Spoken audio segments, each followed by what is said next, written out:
Patna city के KGN block नेहर road में ईद उल फितर के अवसर पर एसआर वेलफेयर एवं एजुकेशनल ट्रस्ट द्वारा समाज सेवी सह अधिवक्ता मुश्ताक आलम ने जरूरतमंदों के बीच ईद से जुड़ी खाद्य सामग्री का वितरण किया।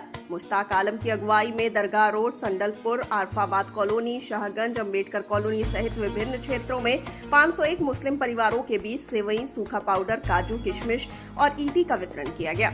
इस मौके पर शिया वक्फ बोर्ड के पूर्व चेयरमैन जनाब इरशाद अली आजाद ने कहा कि पूरे 30 दिन के रोजे के बाद ईद खुशियों की सौगात लाती है।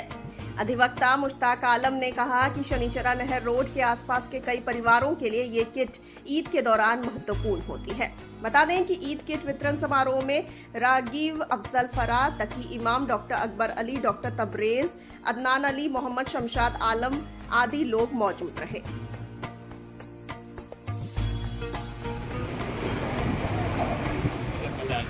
एसआर वेलफेयर एजुकेशन ट्रस्ट के द्वारा यहाँ पे हर साल की तरह इस साल भी लोगों के बीच रमजान शरीफ में किट बांटा गया। कितने लोगों का यहाँ पे लोग दिया गया? करीब 150-200 लोगों को किट और उनको एनवेलप से उन लोगों की खिदमत करने की कोशिश की गई है। अब अल्लाह तबारक ताला इसे कबूल करे और सारे मेंबरान को इसका अजर मिले, जिसने इसमें बढ़ चढ़ के हिस्सा लिया है और लेते रहते हैं। और हर काम में जिस तरह का भी फलाह बहबूद का काम होता है वो करते हैं। इस ट्रस्ट का मकसद ये है कि गरीबों को जितनी से ज़्यादा मदद हो उसको करने के लिए, या तालीमी शोबे में हो या जिस में हो, एक और लाइन पर ये काम कर रहा है। प्रोजेक्ट तैयार हो रहा है कि रोज़गार से जोड़ने के लिए कैसे होगा कि अगर रोज़गार से जुड़ जाएगा तो हमारे यहाँ तालीम आ जाएगी। हम जाते हैं गली में, मोहल्ले में, बच्चे लोग को कहते हैं कि पढ़ने नहीं जा रहा, पढ़ने दे, उसको किताब अवेलेबल करा दें। सरकार ने भी बहुत बड़ी कदम उठाई कि खाना दे करके, पैसा दे करके, पोशाक दे करके सरकार ने बहुत बड़ी कदम उठाई। लेकिन सबसे बड़ी चीज़ है कि वहाँ सिर्फ वो खाना खाने जाता है। जब तक पेट का मार ख़त्म नहीं होगा, जब तक उसके परिवार को रोज़गार से अगर हम नहीं जोड़ते हैं, और तब तक ये चीज़ ख़त्म नहीं होगा। क्योंकि जो बच्चा जा रहा है, पंक्चर बनाने के लिए काम कर रहा है, चाय दुकान में काम कर रहा है, क्योंकि वही जो हफ्ता उठा के ला रहा है उससे उसका घर चल रहा है। तो हम लोग को इससे आगे का सोचना है। अभी सारे दानिशमंद यहाँ पर हैं। जनाब इरशाद अली आजाद साहब चेयरमैन साहब हैं, जो शिया वक्फ बोर्ड के चेयरमैन रह चुके हैं। अदिल साहब हैं जेडीयू से, अभी 2 यहाँ पर बड़े हैं। नौशाद साहब जेडीयू के हैं, यानी जमील साहब हैं।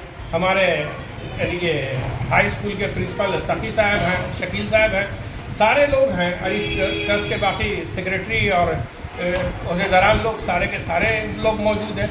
सबका एक ही काम है कि बच्चे को तालीम से किस तरह से जोड़ा जाए, और तालीम से जोड़ने के लिए उसके पेरेंट्स को रोज़गार से जोड़ना होगा। जब पेरेंट्स रोज़गार से जुटेगा तो तालीम खुद ब खुद आ जाएगी, और नहीं तो पोशाक देने से और हमको खिचड़ी खिलाने से तालीम नहीं हमारे अंदर आने वाली है। आप तो सर इस तरह का कार्यक्रम बहुत बड़ा कदम है ये, और मुबारकबाद के मुस्तहिक हैं मुश्ताक साहब।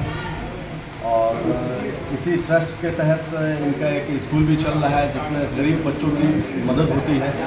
फीस का कहीं कोई मुतालबा नहीं, जिसने जो फीस दे दिया उसी पर लोग वो खिदमत करते हैं। और कल्चरल प्रोग्राम भी पिछले दिनों आप भी आए होंगे, और सबसे बढ़ के तो आप इस प्रोग्राम के मुबारकबाद के मुस्तहिक आप हैं।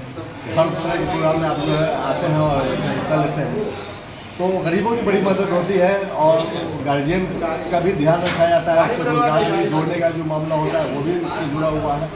हम लोग बहुत कराते हैं इस तरह के कदम को, और बहुत अच्छा लगता है।